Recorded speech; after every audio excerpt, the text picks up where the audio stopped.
menyampaikan penyuluhan gitu kepada ibu-ibu. Nah, di sini saya akan menjelaskan tentang 1000 HPK. Nah, 1000 HPK itu 1000 hari pertama kehidupan. Ibu-ibu juga pasti sudah pada paham ya. Nah, 1000 HPK itu adalah di mana dihitungnya itu mulai dari perut gitu, mulai dari 9 bulan ibu-ibu mengandung dan kemudian sampai anak itu berusia 2 tahun.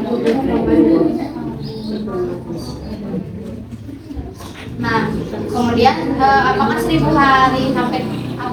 HPK ini penting? Ya, sangat penting karena di 1000 HPK ini tuh disebut sebagai periode emas gitu. Karena di mana si anak itu ketika sudah melahirkan dan ketika akan menginjak ke 2 tahun itu, si otak itu tuh berjalan 80% gitu. Jadi ini tuh kesempatan untuk memberikan sebuah pelajaran gitu kepada anak-anak. Tidak memberikan stimulus yang baik gitu kepada anak kita yang berada di fase 1000 HPK itu, maka nanti akan terjadi gangguan tumbuh kembang otaknya, kemudian gangguan gizinya, bisa jadi terlambat berjalan gitu kan, soalnya pasti ya ada anak-anak cepat gitu tumbuh, tapi ada juga yang giginya cepat tumbuh tapi jalannya lama gitu. Nah, terus bisa juga terlambat bicara gitu. Jadi karena kita tidak memperhatikan stimulus atau gizi untuk anak kita, mungkin itu akan menyebabkan higienitas itu harus dijaga gitu, karena salah satunya adalah kita memberikan ASI, menyiapkan ASI gitu selama 2 tahun. Ibu-ibu yang mempunyai balita gitu yang sebelum ke 2 tahun gitu, kita harus tentunya memperhatikan gizi anak kita ya, supaya nanti untuk menumbuh dewasanya otaknya itu akan terus gitu stabil dan terus menerima gitu apa yang kita berikan gitu.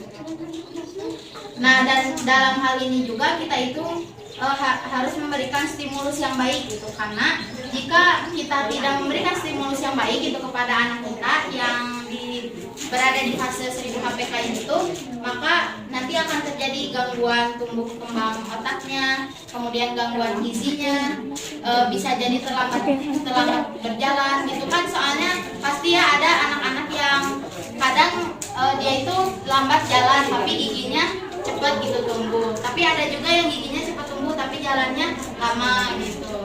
Nah, terus bisa juga terlambat bicara gitu.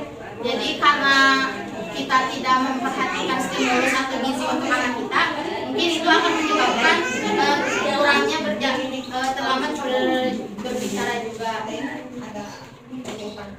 Nah, kemudian apa gitu yang harus kita lakukan gitu selama 1000 HPK ini? Yang pertama itu ketika proses kehamilan, ibu-ibu harus memperhatikan gizi ibu hamil sendiri gitu. Setelah gizi ibu hamil tercukupi, maka gizi anak juga akan tercukupi gitu yang ada di dalam perut. Nah, kemudian jika ibu hamil sakit, maka itu juga akan berpengaruh kepada kehamilannya gitu, karena ya nanti bisa jadi lemas gitu ibu-ibunya kalau misalnya tidak memperhatikan gizinya gitu. Nah, kemudian yang harus selanjutnya diperhatikan itu, ibu-ibu harus memperhatikan makanan ibu-ibu itu yang baik gitu, yang mengandung protein, karbohidrat dan juga lemak yang cukup gitu. Kemudian di sini juga kita itu selama hamil itu harus ada kontrol kehamilan minimal 4 kali. Nah, ini juga bisa di trimester 1, trimester 2 sama trimester 3 gitu. Nah, terus sebelum ke trimester 3 itu kita kontrol kehamilannya itu bisa 2 kali.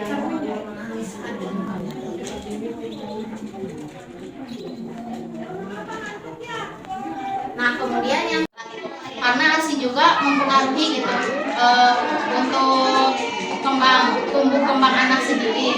Nah, kemudian jangan lupa juga kan pasti kalau anak-anak itu harus melaksanakan imunisasi gitu ya, harus melakukan imunisasi.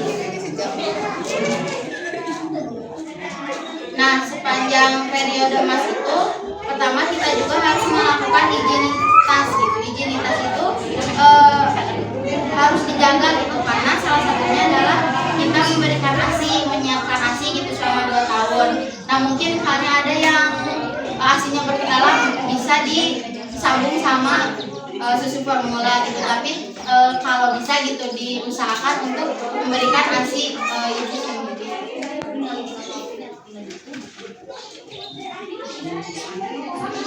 Nah mungkin cukup sekian itu yang bisa saya sampaikan. Mohon maaf ya ibu-ibu bila ada perkataan yang salah, mohon dimaafkan karena saya juga masih di dalam belajar gitu. Mungkin sekian dari saya. Wassalamualaikum warahmatullahi wabarakatuh.